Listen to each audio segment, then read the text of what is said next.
Diana and Charles's relationship has fallen apart. Both have had affairs, and both use the media to leak damaging stories and settle scores.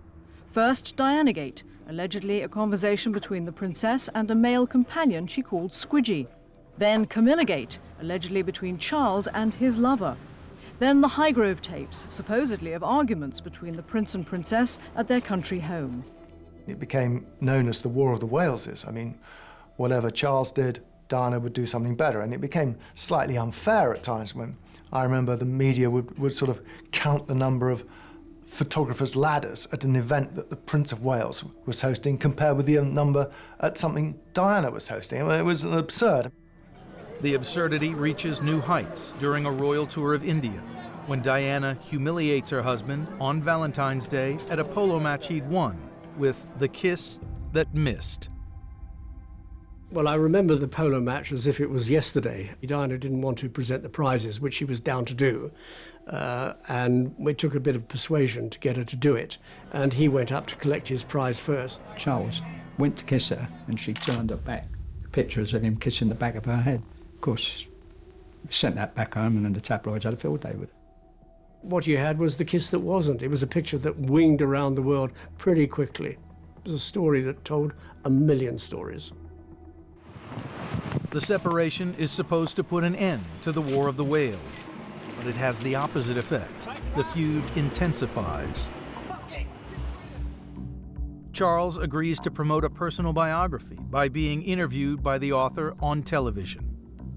He causes a sensation by admitting adultery with his former lover, Camilla Parker Bowles.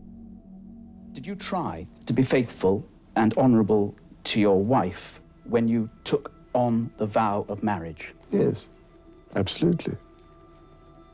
And you were? Yes.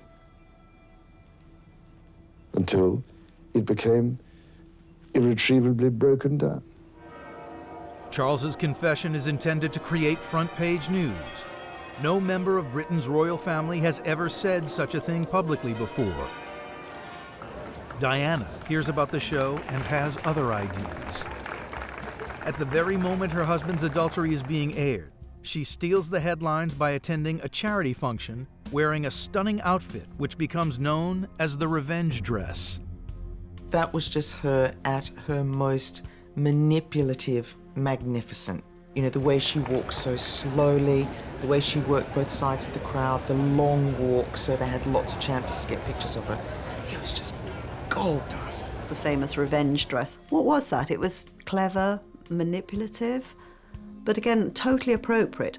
But then remember, she was the first.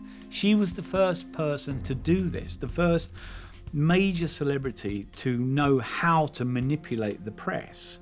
So when Diana would wear certain clothes or do certain things, we didn't realise we were being manipulated. That was the only picture in the following day's papers, and virtually every single paper was saying the same thing. Charles, how could you? You've let this go.